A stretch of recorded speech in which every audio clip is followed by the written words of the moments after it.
Good morning, Electric Culture of Safety Line Team. Welcome aboard for another episode. Mr. Chad Johnson is going to talk about pride, commitment, and the 3 chairs today. This will be episode 92. Can you believe that? 92. A little over 4 years of electric culture safety, and it's just amazing what's going on.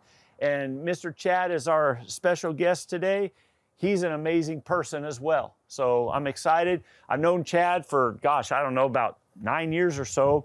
In fact, when I started traveling around the country, training our line worker safety tool competence around the country, he's one of the places I went to probably after the first 2-3 years of doing this around the country, and train his crews at the electric cooperative, Ozarks Electric Cooperative in Arkansas, his two service centers there. So great time. And I was actually able to store the trailer there after an International Lineman's Rodeo once, and he's like, okay, well, you could store it here, but when you come back to get your trailer, you got to do some training for us for the cost. It's like, okay, that's fine. So anyways, I've known Chad for a long time, so you're in for a great treat. Real quick, Electric Culture of Safety, right here.com. Just go click onto that and click onto resources. Go to resources and scroll down and take those lineman safety national webinars, take them, share them with your crews, share them with your contacts. They're no cost. Mr. Chad came here and representing Fine Line Consulting, which he's starting up. He's going to be retiring here in just a couple months, believe it or not. He's been in the industry for about 33 years now. And he's going to be running his company, Fine Line Consulting, and I'm glad for him. I'm glad he's going to keep on giving. And that's what I like to see. I like to see when people leave this one part of their career, they keep on giving and participate in our great industry. So anyways, Mr. Chad, thank you for coming aboard. Appreciate you, brother. Thank you. Yeah. So tell us, Chad, you started out, we were talking a little earlier, and you started out as drag and brush, literally just drag and brush. That was your qualifications. That was your job skills. That's exactly right. So you went from drag and brush. Tell us what happens next. So I went to college for 3 years right out of high school.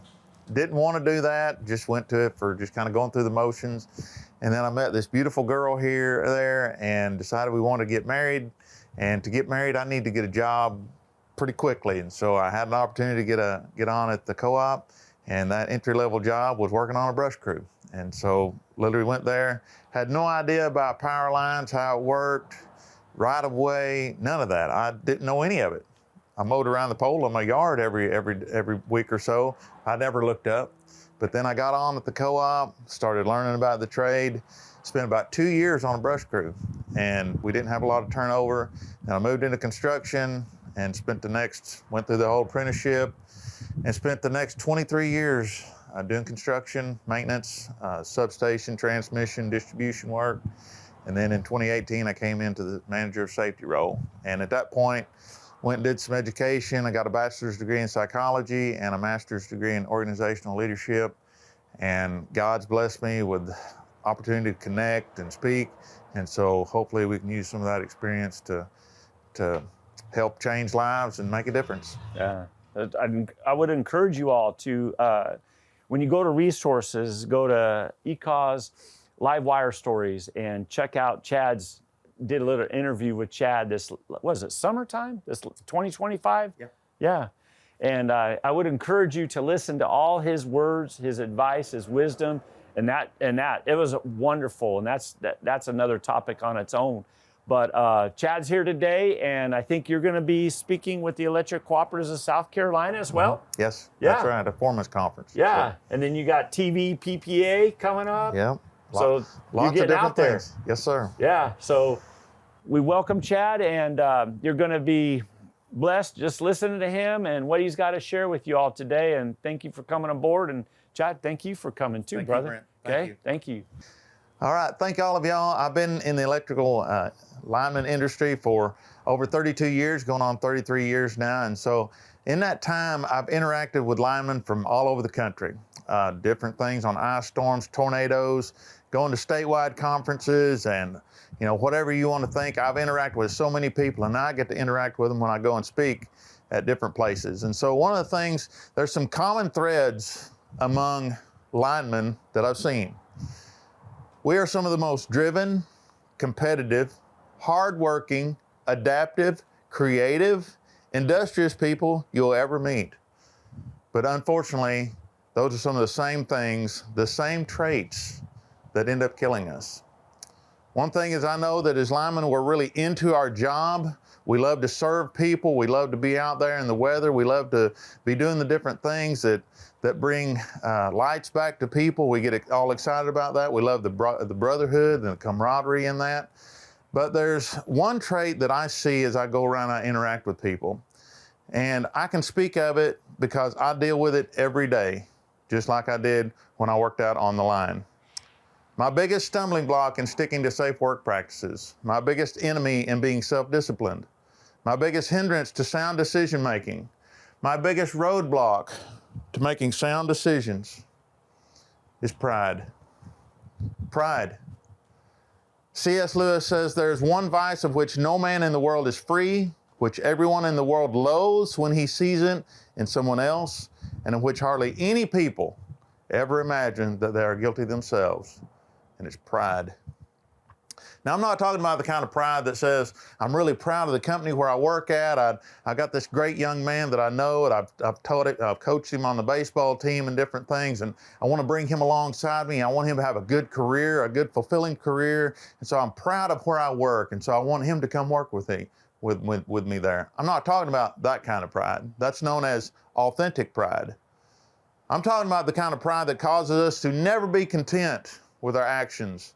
It whispers to us to take down anyone who comes between us and our desire to be known as the greatest. It manifests itself as arrogance, jealousy, and of us having a dangerously high opinion of ourselves. Instead of saying, hey guys, all right, high five, we did it, awesome job. This pride struts away and says, yeah, I did it. Look at me. Put your focus on me and see who I am. See how great I am. This is known as hubris. We'll call it hubristic pride when we talk about it. It's an inflated sense of one's own innate abilities. And here's something that's really interesting about it that I encourage you to think about is that it is tied more for a need for dominance than it is to actual accomplishments. So it's not about saying, I did this. It's about saying, you did this, but I did this. Just like this big I in the middle of this word, it's all about I. I did this. I am dominant over you. I'm better than you. It's negatively correlated with self-esteem and positively correlated with shame proneness. So what does that mean? That means that most likely when you see that person, and we can identify it when we see it in people, when you see somebody who is full of that hubristic pride, more than likely they have a high level of shame in their life and they have low self-esteem.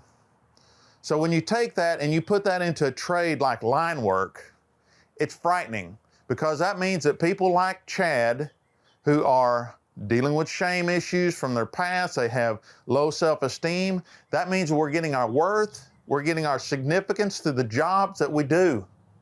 And so whenever we see people kind of look at linemen and go, man, that guy's doing stuff that nobody else will do. He climbs the poles nobody else will climb. He wants to do the big, nasty job. That's that guy.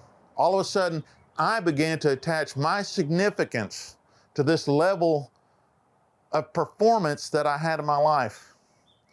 But what that means is whenever it's hubristic pride and it's tied to our performance, is that if I make it to this level and I feel this certain way, for me to feel that way again or to feel even better about myself, I'm going to have to begin to ramp up my behaviors. That means that if I took a chance, I took a risk, and I got by with it, and I got to feel this certain rush from it, for me to feel that same rush, I'm going to have to take a greater risk. Now think about that in the line trade. That means that you're going to have to do things that are higher risk. You're going to have to do jobs that are bigger, and it just pushes you to just never be satisfied. If there's a big job on the end of the dock that's got 30 or 40 or 50 poles, And you're like, man, I want that job. I'm a foreman, I want that job. And I get that job. Superintendent gives it to me and I go out there and I start doing it. I'm excited about it. But then we're halfway through it and there's a 50-pole job that ends up on the end of the dock. No longer am I satisfied with the job I'm doing. What I want is now that other job, because it's all about the competition. It's all about that. It's frightening. Another thing that I see about pride is it's got a holding power. It's got something, it leaves us hanging on to things that we need to get rid of in our lives. The job or promotion that you thought you deserved, the big job that somebody else got that you thought you deserved. Pride will keep us hanging on to those things. It'll keep us hanging on to unforgiveness. It'll keep us hanging on to our own inwardness about thinking that we're great and somebody else doesn't deserve it and we do. That's all about pride. C.S. Lewis says it's the original sin. It's the thing that's in us that drives us to do so many other horrible things in our life. And one of them is we don't forgive, we hang on to wrongdoings, and we judge people by this standard because it's all about us being better than them. You cannot pick up freedom if we have our hands full of resentment and anger and hurt. And whenever we're soaked up with hubristic pride, that's what your life is going to be filled with. How much happier we'd be if we quit thinking about that thing that was done to us. Pride keeps us hanging on to it. Pride is about competition, it's about comparison, and comparison is born from that, and it feeds it. It becomes a cycle of destruction for our souls. And when you think about it, for somebody that's out there working in this trade, like many of y'all do and have, it pushes us to do things that we would have never done. One thing I hear in this trade a lot is that we talk about a certain lineman or a foreman and we say, man, we love that guy because he'll never ask you to do anything that he wouldn't do himself. And that's a wonderful thing to have said about you. But I just ask you, even though we say that about him, would he do something that he would never ask someone else to do? Would he do something himself that he wouldn't ask somebody else to do? So at the core of that, we think that's leadership. But I can tell you from my own experience and from what I've seen in my career, oftentimes that's about pride. That's about pride. It's me saying, I'm the only one here that can do this. I can do it. I'm sorry, guys. I'm going to go ahead and take the lead on this one. That's not leadership. That's not leadership. And it's actually us fueling that pride in our life. You can listen to linemen when they get together. Most of the time, what we experience where I worked, we'd have those, maybe it's a small snow, and so we don't have a lot of outages. We're stuck at the office for a day or two, and so we'd sit around, we clean sticks the first day, and we test our Macs the next day, and then we get our trucks all clean. So by the third day, that leaves us just sitting around telling stories. Stories. I can tell you that culture is found in the stories that are told. What is driving the behavior at your company, you can see it in the stories that are told. The stories that were told where I worked and probably where you work and worked, they are not stories about how good of a thing we did. It's not a story about what a great job I did getting lockout, tag out. It's not about what a wonderful job I did setting up a safe work zone. Nobody's talking about that on rain days. What they are talking about in our industry is talking about how bad of a thing that people overcame. It's me wanting to talk about the pole that I climbed that nobody else would climb. It's me talking about the big job that I did. It's me talking about taking risks to get the lights on faster than anybody else could. When they had that big outage and they didn't know what to do, they came to me. And that's the job, they gave it to me and I got the lights on, by golly, I'm just so awesome. That's some of the stories that are being told. Linemen like to use numbers and keywords to make it sound better. Oh, we're stringing at 477. Let's go down there, we'll work at 69. Hey, Johnny, let's go down to that double circuit pole we got. We use these terms and you can probably feel it in the way I say those words. It's pride, it's driving us. Where I came up as a lineman, it was kind of encouraged in ways because as people would come in and we have challenges with jobs and we might say, I need another bucket on this, or I don't have enough cover up for this, and so we need to make some changes, the supervisor was liable to just say, well, I'll just let this other guy do it. And that would just drive us on the inside, and we would just say, just forget it. We'd go out there, we'd risk our lives, we'd risk our equipment, and we would do the job. We'd risk everything. And you know how we felt? Prideful. We felt pride. We felt proud that we had risked our lives sticking a pole up in somewhere that we had no business putting it, climbing a pole we never should have climbed, doing something on a piece of equipment it wasn't designed for, lifting a pot that we never should have been picking up with our truck. Pride drove us to do those things. It's influenced how I've worked. It's led me to some terrible decisions in my life. I still see it laughing at me sometimes when I stand up in front of a room of linemen and tell them stories about my career, mistakes I've made, and as I try to compel them to think about a better way. Pride wrecks trust. It overwhelms our thinking process. It destroys good judgment. It causes us to compromise absolutes. And for me, I can tell you it had produced a kind of pride-induced amnesia. A pride-induced amnesia. So when I came into the safety role, for the first time in 25 years, I was in a role where I didn't have to wear a uniform. I was in a role where I could wear nice boots and a nice shirt. I was in a role where I wasn't supervising anybody for the first time in many years. It felt very freeing. And I sat at this nice desk and I looked around my domain and I felt very happy about being able to end my career with this nice job in safety. But as I sat there at that desk, I began to kind of go through some files that were there. As I opened the drawer there and I began to thumb through some of the files and these manila envelopes that were in there, and I began to see things about accidents, injuries, an accident that I had, a serious injury I had, and I came across some paperwork from a fatality. As I sat there at my desk and I thought about these things, all of a sudden it dawned on me that I had forgotten. And when I say I'd forgotten it, I'm not saying that I didn't remember the injury. I didn't remember the suffering that we'd been through. I'm not saying I didn't remember accidents that people had had. What I'm saying is that I was no longer living my life based upon what I had experienced.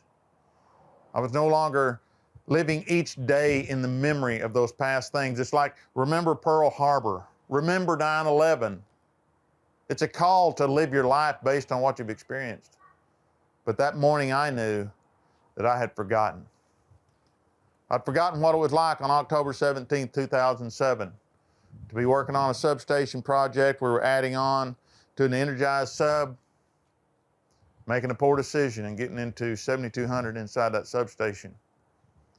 I forgot what it was like to be taken to the emergency room and to have to hand my phone to my coworker and say, I need you to call my wife, Tacie, and tell her where we are. Tell her what's happened. Tell her to come see me. I forgot what it was like when those sliding doors in that emergency room slid open and in walked my beautiful wife and our eyes met. I forgot what it was like when our eyes met across that room and she saw me and I was burned from my safety glasses down across my face, my neck, my chest, both arms. I forgot what she must have been thinking when she saw me. I forgot what it was like to be laying there on this gurney under a paper sheet as they were looking for entrance and exit wounds in me. Fortunately, I didn't have a contact. I had a flash burn that happened when I got into that line. I forgot what it was like to be in such pain that they were taking ice water and putting it on my wounds. They actually got my wife involved in trying to help with that because they had some other emergencies going on. I forgot that pain. I forgot what it was like whenever they got me, everything was stable and they realized that I was going to be okay, and so they kept me overnight. And so I forgot what it was like as Tacie stood there at the door and she looked at me and she said, what do you want me to tell Connor? Because we hadn't told him anything that had happened. He was 9 years old. Maybe you can tell him, Dad doesn't look like Troy Aikman anymore. Something like that. But I forgot about that thinking, and and thinking about what's life going to be like now? How's life going to be different? I forgot what it was like the next day. Stayed in the hospital that night and all the next day, and they looked at my injuries. Most of it was second-degree burns. I didn't have any third-degree, thankfully. And they let me go home. It was about 3 o'clock in the afternoon, and I got in the car with Tacie, and I forgot what it was like to say, I want to go by the company. I want to show the guys that everybody's going to be, I'm going to be okay. I want to show them. But if you've ever seen that kind of burn and those cracks in your face and that stuff that seeps out of that, and both arms bandaged up and bandages around my face. When I hopped up onto that back dock where those digger derricks and bucket trucks were backed up to, and the guys saw me coming, and again, that eye contact that was made from me to them, I can assure you, nobody thought I was going to be okay.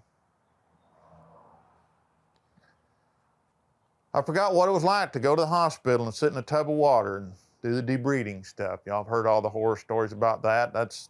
Mine was nothing compared to most others, but it was still a horrible experience. Worst of all, I'd forgotten what it was like to watch Tacie sit there and watch me as I was taking place. I forgot what it was like to sit at home for 4 weeks. I was off work for 4 weeks.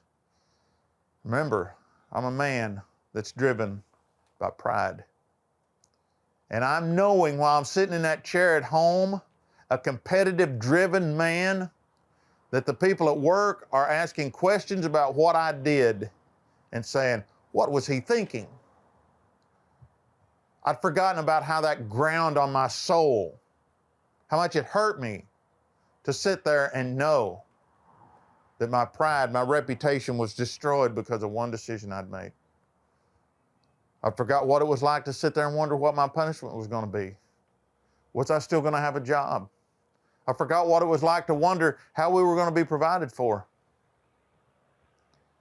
I forgot what it was like when Tacie got a phone call from a friend and they were visiting about my accident, and she kept looking at me kind of funny, and I'm looking back at her, and she got off the phone and she said, just how close was it? Because you see, in my pride, I hadn't told her. I hadn't told her how close I was to dying in that. And I said, the current went this way instead of this way. Had it went through me, I wouldn't be here right now. I forgot about how that hurt her. Forgot about how it made her feel. I forgot what it was like to go to the workman's comp doctor and have him look at me and say, well, you should really stay off for about another 4 to 6 weeks. I forgot that feeling of saying, there's no way. I'm losing my mind. I can't stay in that chair anymore. Please let me go back to work. I still had open wounds on both my arms, on my chest. My lips hadn't healed up yet. And he looked in my eyes and he said, I'm going to let you go back. But you got to take care of this, man. I'll do anything. Because at that point in my life, I thought I had to start building myself back up. I got to get back to work to prove that my life is not about this one thing. I had to redeem myself. I forgot about that drive that was in me there, but I also realized that that had to do with pride too. I forgot what it was like. I went back to work. I went to the very same sub, went to working on the same exact circuit that I got burned on. I forgot that gut check moment of saying, can I do it? But in my pride, I was able to. And life went on. Finished that project. About a year later, I was working on another substation project in a little town north of there. Had about 10 guys working on the crew that day. I forgot what it was like when my little phone rang back in the good old days, and I just had a little Samsung rugby phone, and I picked it up, and I said, hey, yeah, what's up?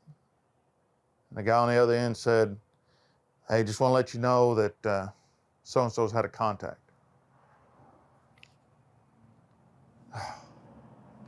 This person that had the contact was a contractor for us, but as many of y'all know, you begin to build these relationships with contractors that work for you. It's like your brothers just as well. We're in the same trade. We knew this guy. We worked around him all the time.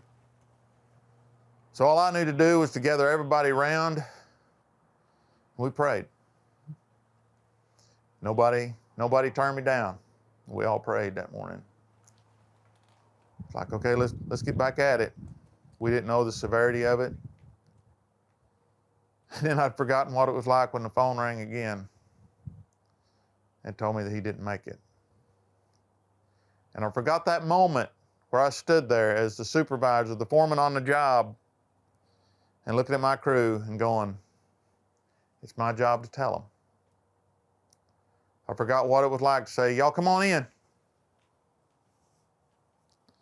and tell them the bad news. But then as I sat there at my desk that morning, I literally was crushed by this memory. And it's this. It was a little small funeral home where this funeral took place, and on this side was all of us from our company. On this side was all of this young man's family.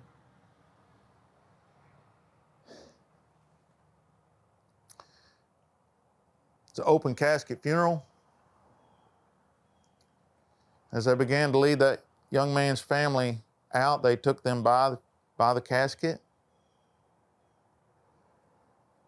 And as his 7-year-old daughter came up to the casket, she threw herself across his body in that casket the best she could, and she said, "Wake up, Daddy. Daddy, wake up, please. Daddy, please wake up."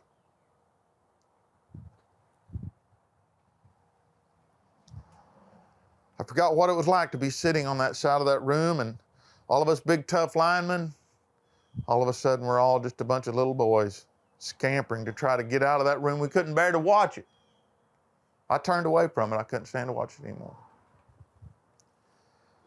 I forgot what it was like to be outside the funeral home after it was over and looking at each other and saying, man, if you could have recorded that, if you could have shown linemen what this job can cost you, safety guys will be out of business.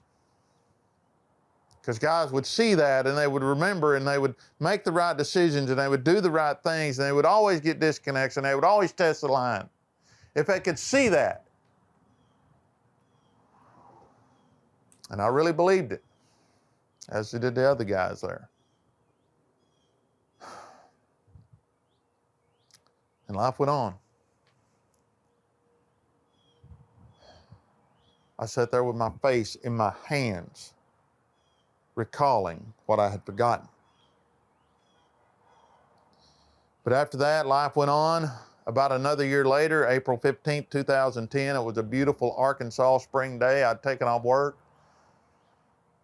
cleaning up around our beautiful home that God's blessed us with. I got another phone call. I answered, like, "Hey man, what's up?" Said, "You need to pray. Eddie's had a contact." Eddie's a 25-year guy that I've worked with for many, many times. He's from our hometown. He came from nothing to being a lineman and making a good living for himself. I said, what do you think happened? They said they think it went in his head and out his feet.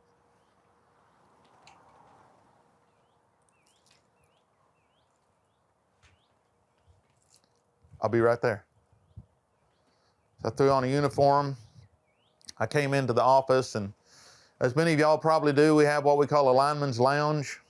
It's a place where kind of linemen hang out. We drink coffee and we visit and we tell stories. I walked into that room, and against the wall over there were 3 men sitting in chairs. I came in the door and I looked at the first one. He was a 50-year-old foreman. Great guy, hard worker, smart. I walked over to him. I put my hand on his shoulder. I keep talking about this eye contact.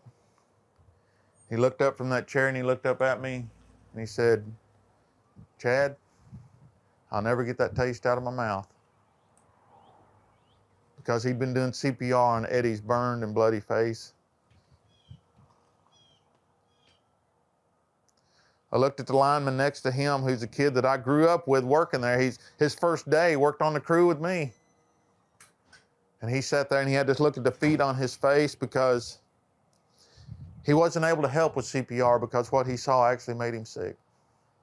He had ran to the pole 3 times to try to remember the pole number, to try to make the Mayday call, and he kept failing because he didn't have anything in front of him to help him remember how to do it. There was just such a look of shame on his face. I remember looking at the young man next to him who was about a 3 to 6 month apprentice, and he's wondering, what have I got myself into?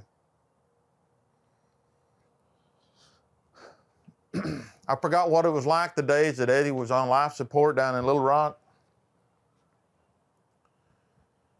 Our grief support was essentially getting yelled at every day about what's going on around here, and this never used to happen, and y'all gotta start thinking better. And I got a really nasty 3-phase reconduct to do out to the biggest sawmill on our system while our friend's on life support. I forgot what it was like to sit on the front bumper of that digger derrick that I had. Got a big winch in it, and we sit there on the bumper, and it's a beautiful day, much like today, and we sat there and we visited, we ate lunch. I got a phone call. It was from Eddie's adult son, and said, we're fixing to take him off life support and see what happens. He called me back in a little bit. He said, man, he's making it. He's doing it. He's got this. I'm like, awesome. So I'm sharing the news with everybody. And 5 minutes later, phone rings again. Said, Dad's gone. So for the second time in 2 years, I'm looking at the crew, telling them our friend, he's gone. I forgot what it was like to wish so badly on that 1.5 hour drive back from that sawmill that I had finished college. Told you earlier, I went to college for 3 years and then quit to come to the co-op. I wish I could do anything. I wanted to just run away. I just felt like a little boy. I forgot what it was like to get home that evening, talk to Tacie, and I just need to get away. Like, let's just run in town and get something to eat. That'd be great. I got another phone call. It was Eddie's sister, and she asked me to officiate his funeral. I'm not a pastor or anything, but I'm the guy they asked to pray over the food when we have a meal there. I said, sure. And this was kind of the last memory that really struck me hard. There was probably 300 people at Eddie's funeral. People from co-ops and IOUs and all over around that gymnasium in our little hometown.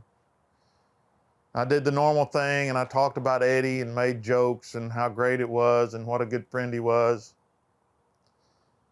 But his was not an open casket funeral. And I stood there right in front of his casket. I looked at everybody in the room, that gymnasium, and I just said, I want y'all to know that I'm not going to let Eddie's death be in vain. Because of what's happened here and because of what I've experienced, I'm going to be a better husband. I'm going to be a better friend. I'm going to be a better lineman. I'm going to be a better person. And I made that commitment to everybody there. But as I sat at my desk that morning, I remembered that even though for a time I took it very seriously and I toed the line and everything, and I reported every near miss and owned every mistake and all the things, as I sat at my desk, I had to look back and say, I had stopped doing that. I had stopped reporting every near miss. I'd stopped owning every mistake on the job. I had stopped working every day in the memory of what I had lived through. And that really crushed me.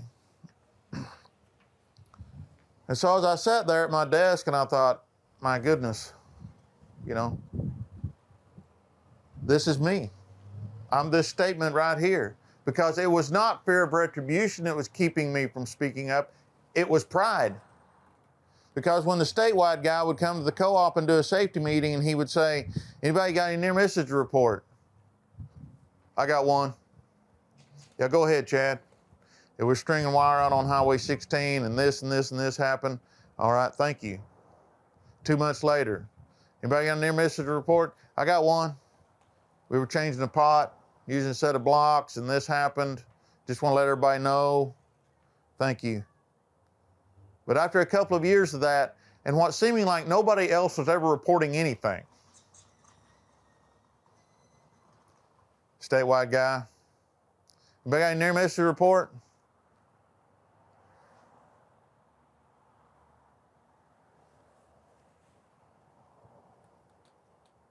I stopped reporting. I stopped telling. I stopped living. And it wasn't anything but pride that kept me from doing that. Martin Luther King Jr. says a man dies when he refuses to stand up for that which is right.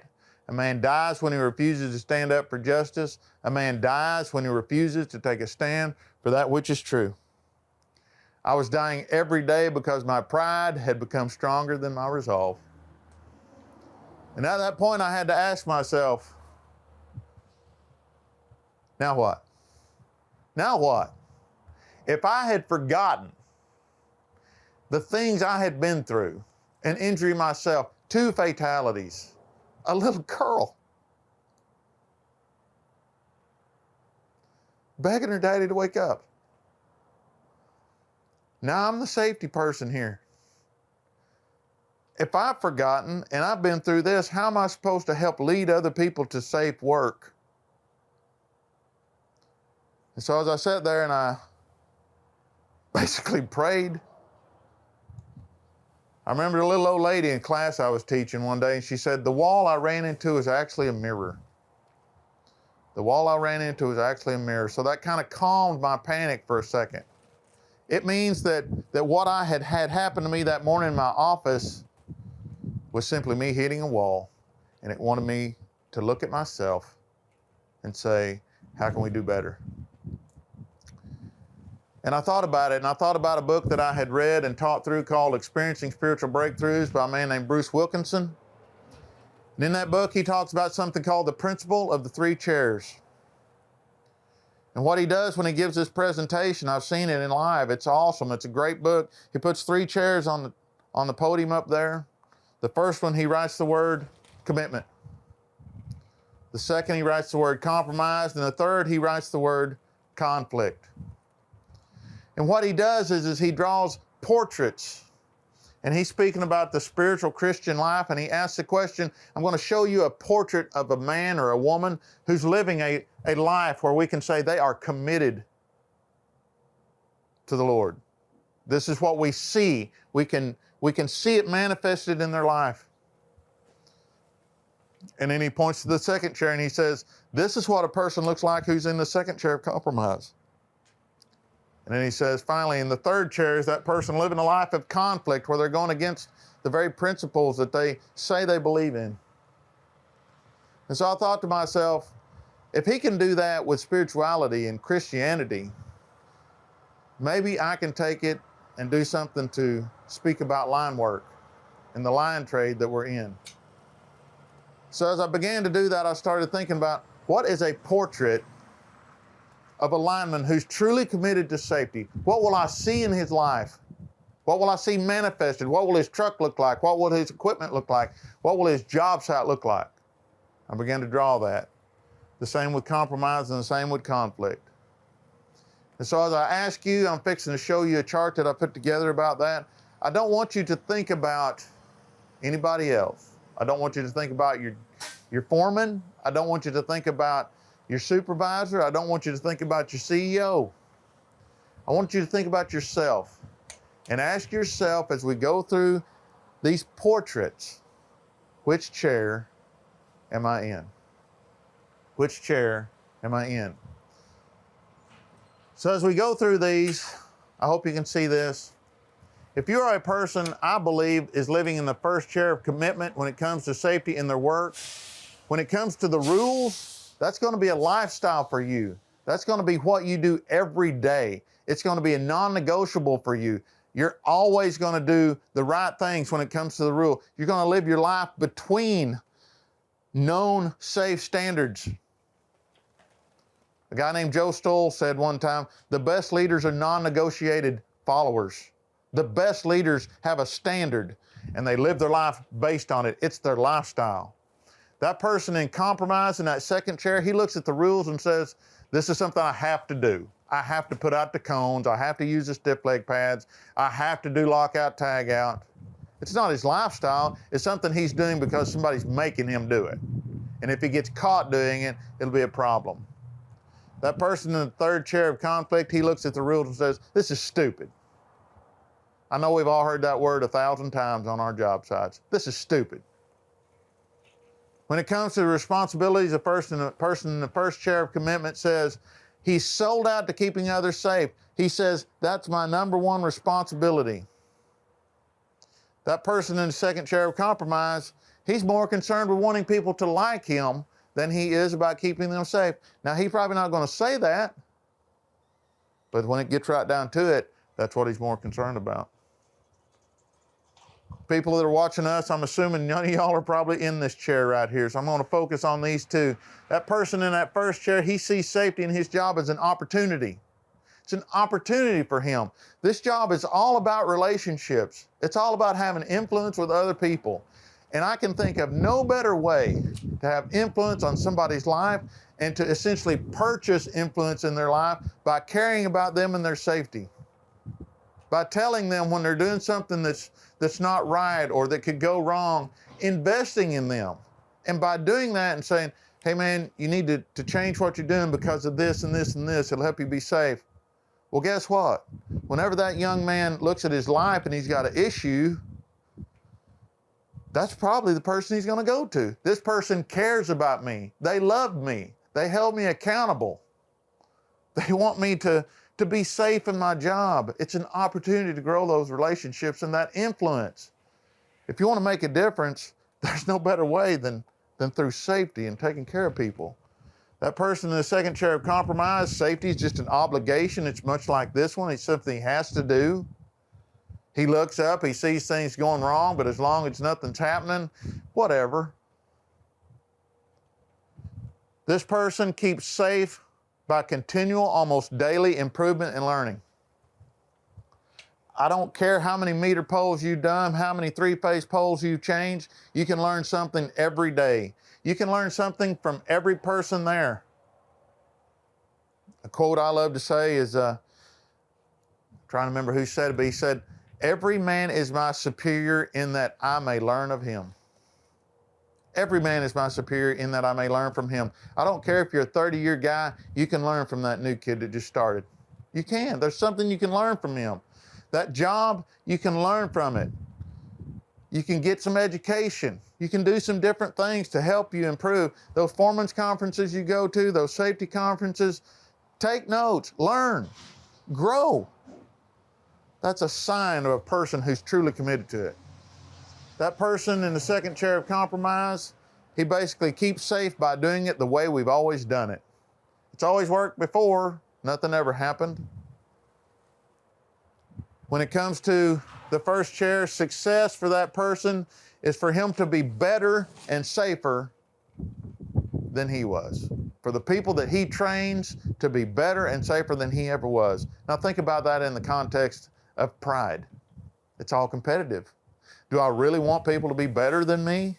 So pride almost instantly puts you in one of these two chairs because we're still focused on ourselves. This person in second chair of compromise, he just wants to make it through without having a bad accident. Yeah, everybody wants that. And then finally, when there's a new rule that comes along, a new policy that your company puts out, this person in this first chair can say, I accept it, I'm going to be better for it. Whether it's the buck squeeze, whether it's fall protection, whether it's new testing equipment, whatever it is, this person is able to say, I'm good with it. Let's grow. Let's do better.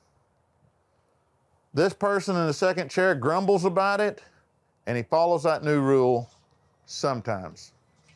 Sometimes. And probably most of the time he's going to tell you how stupid it is. Who came up with this junk? Whose rule is this? Oh, Chad, the safety guy, he just decided he's going to fix everything with a rule. And if you're a respected lineman, what do you think all them apprentices are going to say if you think it's stupid? And if you only follow it sometimes? If you only follow it sometimes, he's probably never going to follow it. It's just how it works. So I ask you, which chair are you in? Which chair are you in? I know that I spent most of my career in the second chair. I did some really big jobs in the co-op world. I felt very fulfilled in it, but I can tell you I spent most of my life there. And because of that, I spent most of my time gritting my teeth and hoping nothing happened. I was hoping. I couldn't say that I knew nothing was going to happen because I was in that second chair. I was compromised. But there's also some truths that I found out about the chairs.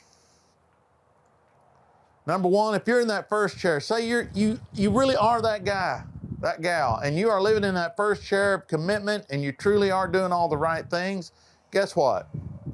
Success is not owned, it is rented. And that rent is due every day. Every day. You can work in this trade for 30 years.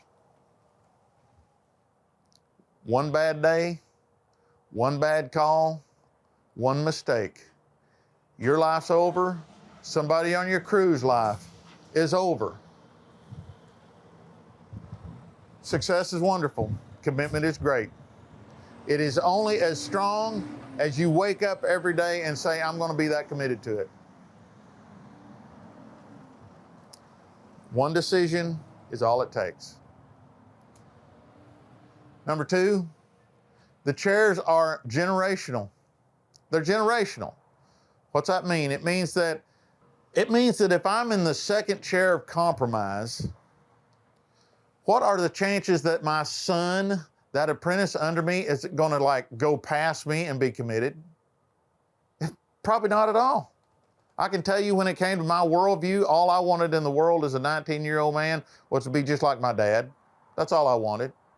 In the same way, for you as a journeyman lineman, a foreman, a supervisor, you've got to recognize that those people that are watching you, if you're a cowboy, if you're a guy that's compromised, that person that's following you is probably never going to go past you. If anything, he's going to be less than. He's going to be less in the first chair than you ever were. Less committed. It doesn't just go away. We can't expect our children, our apprentices, to be better when we're not. The last thing, Ralph Waldo Emerson said this, to know even one life has breathed easier because you have lived, this is to have succeeded. I'm fixing to walk away from the company, fixing to retire. I don't want there to be people going, hallelujah, he's gone. I want people to be seeing me leaving and going, he made a difference in my life.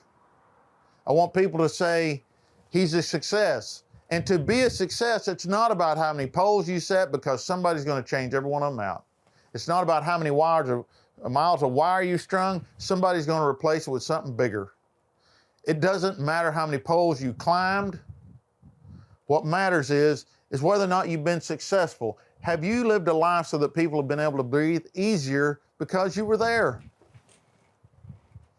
To kind of bring that home, I think about back in Arkansas, we have these, it's definitely different than South Carolina. It's a lot of mountains and valleys, but as you go down in the bottom of the valley, there's a creek down there, and as you come out, it'll be really steep.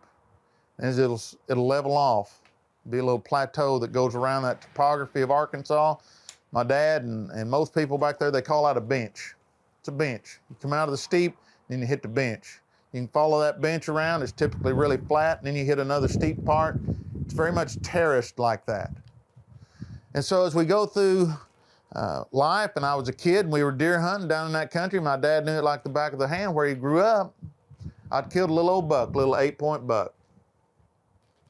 And I was so excited. My dad came around the bench to see where I was and see what had happened, and we just celebrated over this deer.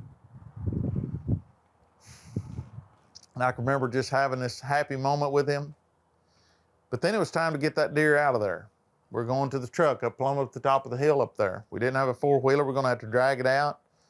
So we throw our rifles over our shoulder, we grab that deer's little antlers right there. Do you think that we just took off and went straight up? No. We walked around the bench until we found a place where my dad knew was a good place to get up to the next bench. Kind of walked through the rocks. We had some good limbs to grab onto. Once we got up to the next bench, to that next level, to that next plateau, we walked around till we found another good place to go up. And he helped me up. Till we got to the very top. The truck's right up there. It's always the very steepest, right before you get to the top. And he said, okay, Chatty, I need to hop out up here. You got him? He said, grab this limb right here. So I grabbed that little sapling. I've got that little buck right here. I was just a little old boy when I was that age. I've got that deer. I'm like, okay, Dad, I got it. So then Dad climbed out onto the top. He grabbed him a sapling, and then he took his hand out and he held it over the side and he said, okay, Chatty, give me your hand. I put my hand in his, and then all at once he pulled me and the deer both up to the top. In the same way, that's our role as people in this trade, is to first get ourselves in that first chair of commitment, live our lives that way, and then look down and look around and see who might be trying to come up to where we are. Stick our hand out and say, give me your hand, come on up, and then help him up. I hope you be that person. Thank y'all. Thank you, Brent. Y'all take care.